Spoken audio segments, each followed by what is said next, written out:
Hi there guys, and welcome to the new year, and today we are starting off the year with a Rhyhorn only run in Kanto. This is going to be... I mean, I like Rhyhorn, but at the same time, he's kind of awful. I mean, let's start off with the base stats. We have great HP, great attack, fantastic defense, pitiful special and pitiful speed. And as we know with solo runs, speed is kind of key. We really do need speed so we can outspeed things, we can actually set up if we need to. Yeah, we don't have that with Rhyhorn. And the moveset as well, not very good. We have Horn Attack until level 30, and that's the only move we get by level up, because we don't usually get Rhyhorn later in the game, so the devs didn't put low leveled moves you can learn earlier on. But it's not the worst thing about its moveset. I mean, against the early game with Pokemon like the Squirtle, where it doesn't have any water type moves, yeah, we're actually going to win very, very easily because our defense is astronomical. But yeah, when we're moving into the rest of the game, Brock is going to be really hard. We don't have any other move until after Brock, and we've only got 25 PP to work with when it comes to Horn Attack. When we can actually get past Brock though, we do get some decent moves. We get Body Slam, we get Double Edge, Earthquake, Fissure, Dig, Fire Blast, and Rock Slide. Fantastic moves to have. Probably not good for the Thunder and Fire Blast because, well, look at that 30 base special. It's not going to do much damage whatsoever. So what can we do in the meantime? Well, against the Light Years trainer, we can beat him relatively low leveled. Horn Attack is a decent move to have at this point in the game, 65 base power, 100% accuracy. The main thing is you just gotta make sure you don't get sand attacked by the Sandshrew. But we can get quite a comfortable win. But it's not going to be very easy against Brock when we've only got 25 PP to work with, meaning we need to go and level up a bit before we even attempt him. So we bring ourselves to the rival to the west of Iridium, we backtracked a little bit, and you can see there just how much one bubble did to us. It nearly one-shot us when we were still a few levels above. So I'm going to try Brock instead. Brock is annoying when you don't have the right moves to get past him. If you've got special moves at this point in the game that can hit his rock types, you've actually got a chance to get through. When you're using physical type attacks like Horn Attack or, as we saw in the Wheel Run back in December, Poison Sting, yeah, you've got a lot of problems going into Brock. And look at this, we've nearly gone through 15 PP, we're not even taking down this Geodude to half HP. And that means we'll have to rely on Struggle just to get past Brock. I mean, it's not going to happen in this attempt. Level 10 is going to be far too low to actually make this possible. We're going to get rid of all of our Horn Attack PP before we even get to using the Struggle. And we're at 13 HP ourselves. It's a good thing we do have great defense, which means we can tank a lot of hits. But we've got 7 HP now to take on the Onix, and this is just not mathematically possible. He is going to use Screech as well, which will lower our defense, meaning when he actually does use Bide or Tackle, it's going to do a lot of damage, so we are going to need to level up. How much, in fact? That's yet to be seen, so we need to go back and get some more levels. One good place for that is going back against this rival. We can take out that Pidgey very easily, we just got to hope the Squirtle doesn't use Bubble. If he uses Bubble, we've got a big problem on our hands, but we can take him out this time. We've gone up to level 11, but that means now we have to go and level up in Viridian Forest. Once we've leveled up, we come back to Brock. We're level 13, we're going to give it a try level 13 here. And you can see Horn Attack is doing big damage while the Geodude hasn't set up its defense curls. And this is what we want. We want to make sure that we do as much damage as possible before defense curl gets set up. We actually want them to be using Tackle against us in this instance. We even get a very clutch critical hit there, and we got 14 PP to start taking on the Onix. This might be enough considering the Onix doesn't increase its defense, but what it will do is decrease our own, and because we only have one move, Bide is going to hit us every single time. It's really annoying. We are going to lose a lot of HP over the course of this, but once we finally run out of Horn Attack PP, we are now left with Struggle. We've got more than enough HP to make this possible, and we just got to make sure we get enough hits in before we get taken out by the Onix. So he goes for the Bide, we use Struggle, we take the win at level 13. Genuinely a lot lower level than I thought we would have to be to get past Brock. It means we can now move on to Cerulean City, and annoyingly we still can't pick up any moves. We do have Bide, which we get from Brock, but unless there's a real need for it, I don't really like using Bide. Horn Attack is more than fine to start taking out these Pokemon. Of course, because we've got such bad special, it makes absolutely no sense right now to go against Misty. There is literally no point going against Misty. We are going to lose to one Water Gun, no matter if it's from the Staryu or from the Starmie. Either way, we will lose. I mean, we're still losing to Bubble from a level 17 Squirtle. I mean, come on. Give me a break here. What else can I do when I've got a Rhyhorn with terrible special and terrible speed? We are always going to get outspeed. It's probably one of the slowest Pokemon in Gen 1 overall. I know, like, Slowpoke and that will be slower, but 25 base speed is absolutely abysmal. It creates such a problem. We only get past the Squirtle here at level 18 because it decides to go for Tail Whip instead of Bubble. There's another annoying trainer for Rhyhorn as well, and that's at the end of Nugget Bridge with the Oddislass. As you can see there, Absorb, even though she's 8 levels above, below us, still did half damage. Horn Attack is a great move, but we need to make sure we can at least get 2 hits in and we can take them out. That leads us on to getting the first good move of this run, which is going to be Dig, which you get from the rocket just outside the house that he's just robbed. So we steal it back off him. And this is another annoying thing. Drowsy here used Disable, and then put us to sleep, and then started using Confusion. And we just don't wake up in time. So yeah, when you've only got one move to work with, Disable can completely wall you. And it considering such an awful move as well, with 55% accuracy.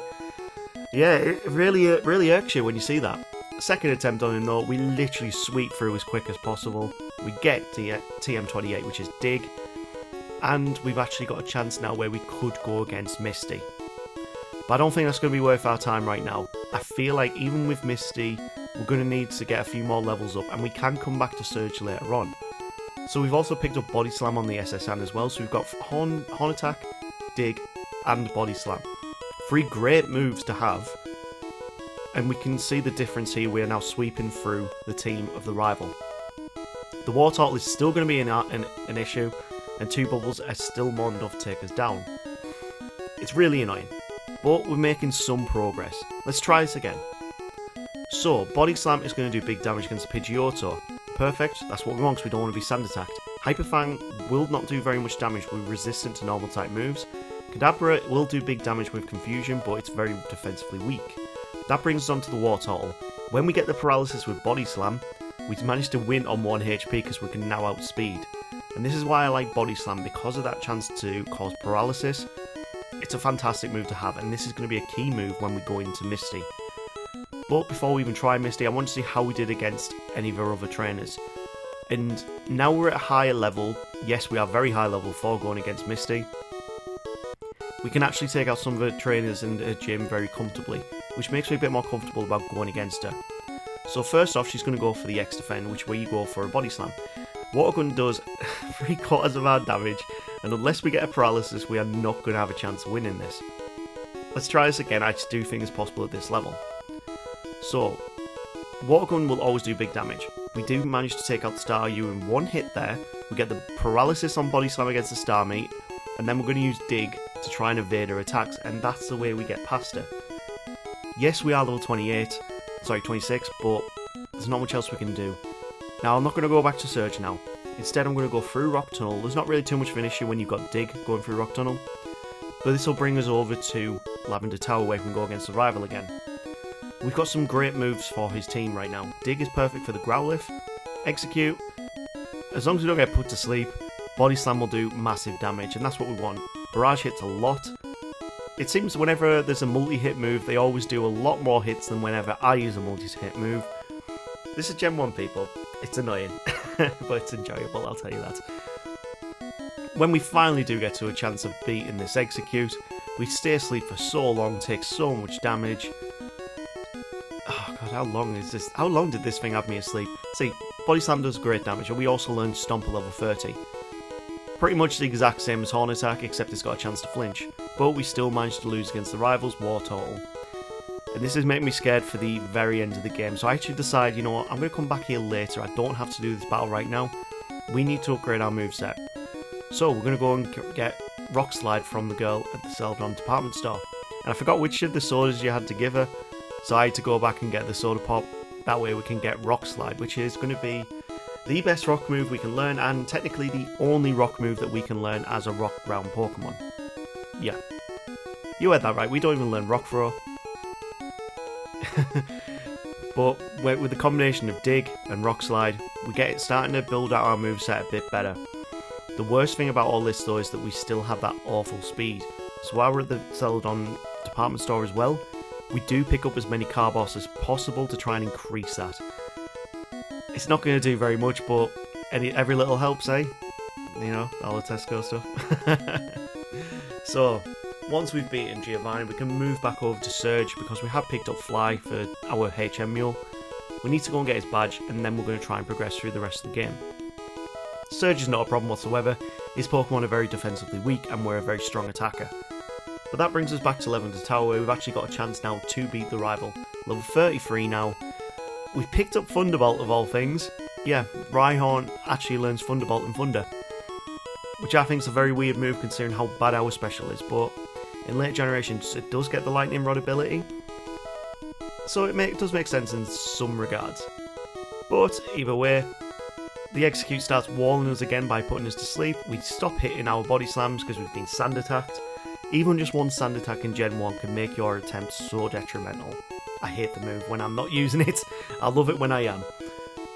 So we've even been put to sleep again, and this is not making me feel confident for the later stages of the game again. We've got an Execute that we completely get walled by because it keeps putting us to sleep. The Kadabra will do big damage if it hits a Confusion, and we're at 51 HP to take on this Wartortle. So I'm going to use Dig this time because it's a 100 base power move, and it's a one shot. We managed to tank one water attack from the Wartortle. That means we can move through and finally open up the game a bit. Erica is not going to be the easiest matchup. Really not going to be the easiest matchup. And that's why. We're going to come back to it later. Let's go against Koga, where we've actually got a little bit of type advantage. So, Dig is going to do big damage on all of his poison type Pokemon. It makes more sense to come here than going against Erica first, because we can actually tank a bit of damage. We can actually outspeed the Coffins. Yeah, we actually get a chance to give ourselves a little bit of a good chance to win. And of course, Weezing decides we're not winning this. Let's explode. Tactical new kit. That brings us on to Silph Core, where we can actually start getting a few more battles in, a bit more experience. And we can pick up our next good move of the run, which is going to be Earthquake. We could pick up another Carbos as well, and the Rare Candy. This is on floor 10. Usually when I go through Silph Core, I go floor 10, floor 5, floor 3, Rival, and then Giovanni. That's the quickest way I've found to get through it.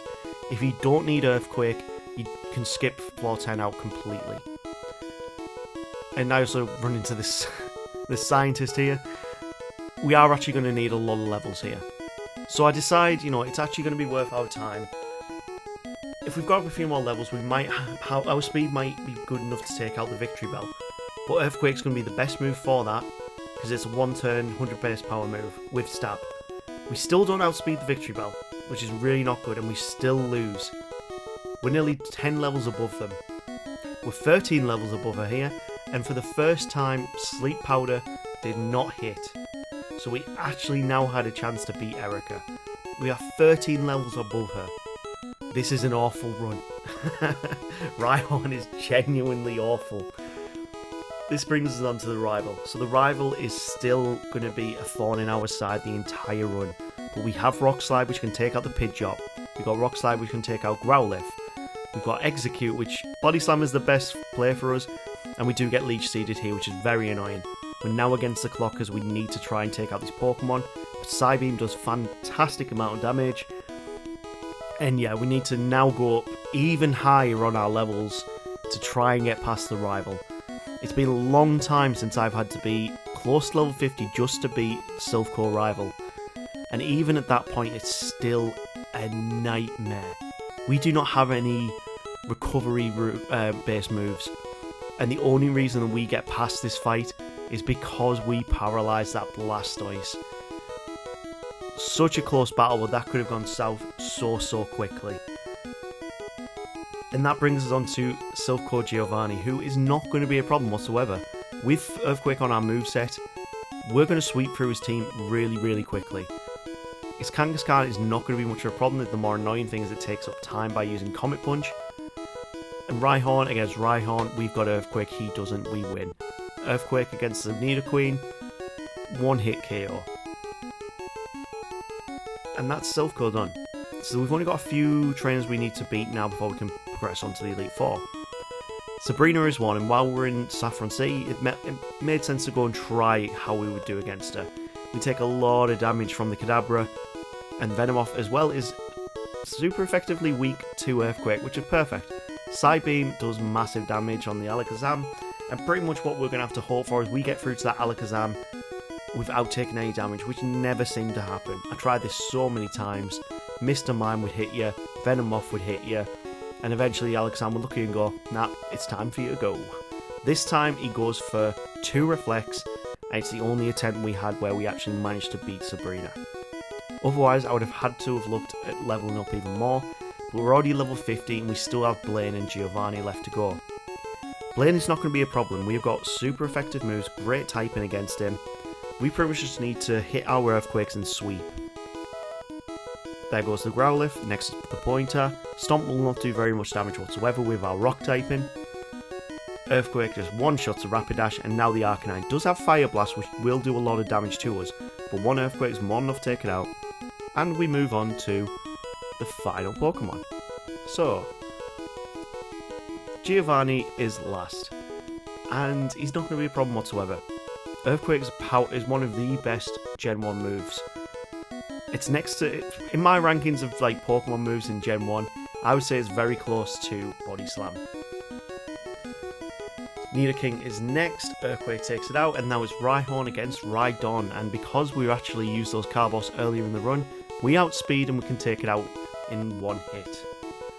So we actually do get Fissure from Giovanni here, but I don't want to try and do this run using Fissure.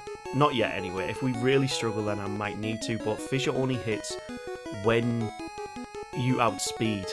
If you don't outspeed then it won't hit whatsoever. So what we are going to do instead is teach Mimic, get Agility and utilise the Badge Boost glitch a bit. Which I know guys, I hate doing. I want to try and do as many of these runs without utilising the Badge Boost glitch. But with a Rhyhorn, can you really blame me here? We've got such bad speed, we're going to need it. And because of that, we actually managed to outspeed. We still take loads of damage, but even with the Blastoise there, yeah, it still takes 2 Earthquakes to take it out with full Badge Boost glitch on. But we've beaten the rival, and that was a first time victory. We can move on to the Pokemon League and see how we do against Lorelei. And this is where I felt a part of me die. It didn't matter what we did, Aurora Beam just did massive damage, and we could never deal out enough to take him out in one. So what level did we have to beat Lorelei? Yeah, you're reading that right. Level 78. That was the level that we had to be before we could even start one-shotting some of the Pokemon. When you get to the Slowbro, this is where you want to use Amnesia. Mimic Amnesia. Get your special as high as you can. Badge Boost a little bit. Body Slam will then do decent damage, but because he started setting up his withdraws, he has started to chip away at us, but this gives us room to actually do big damage against the Jinx and the Lapras. Yeah guys, you're reading that right, level 78. The only other Pokemon that's had to be this high at the Elite Four was the Spearow. This is the sort of quality we're working with here because of that bad special and that bad speed. But it also means that Bruno is going to be a complete whitewash.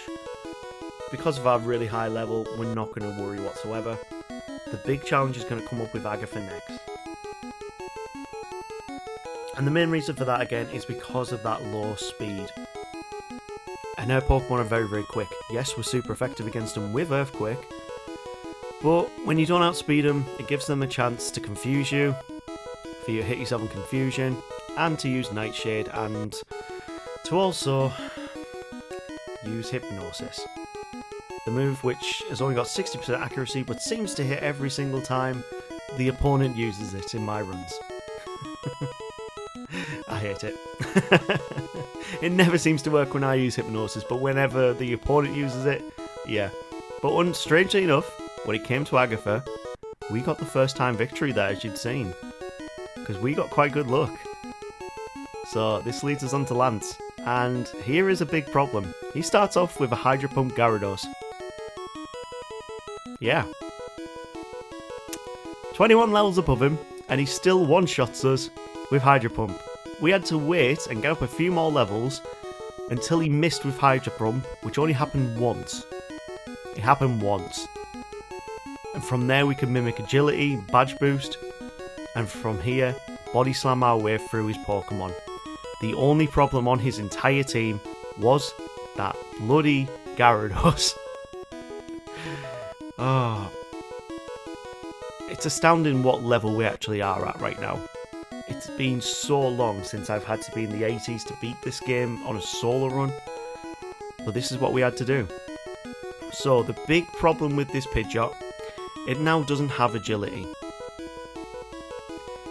So we're going to have to rethink which move we're going to mimic to get past the rival at the end here. We're at our final fight, we really need to think about how we do this. But because the Pidgeot can't do much damage against us, it pretty much is a free battle. Alakazam's not going to do much damage to us, so we can take it out with an Earthquake. Rhydon is the exact same, and so is the Arcanine. But what I'm actually going to do here is mimic Leah. You might be thinking why.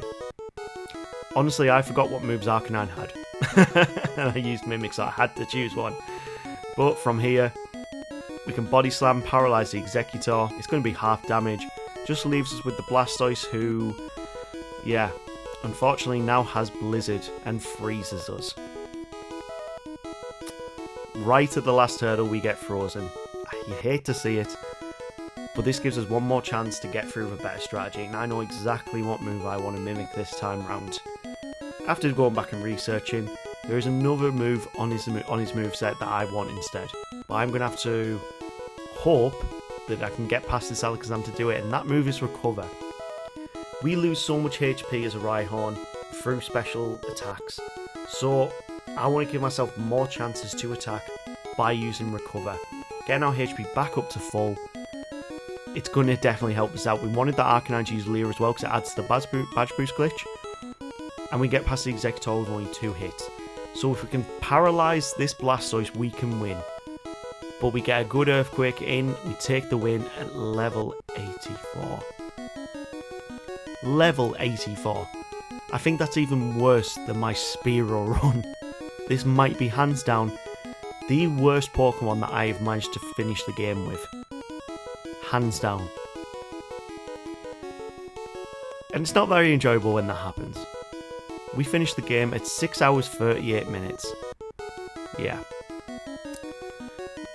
This was a bad run. It's not a great start to the year. You might find this hilarious and that might make it a great video for you guys. But for me, this was a tedious run. And I'm very, very happy to see the back end of Rhyhorn as he walks out the door as a champion, but a pitiful one at that. Now we've got to the end of the video, guys. This brings us on to thinking about what we're going to do next week. So let's get that wheel span and see what we're going to try next week. So, first up we have, let's spin that wheel. First up we have Dragonite. Okay, maybe. It's a very strong contender. Next second is Parasect. Considering how tough that run was, I'm not sure I'm up for a Parasect run. Gonna have to have something really spectacular here. I should really stop asking for deliveries here. Oh, great. We're gonna go with Caterpie. I'm gonna regret this so much. As being said, if you've got to this point in the video, please like, subscribe, share, all the YouTube stuff, you legends. And we will see you next week with Caterpie Run. Oh god.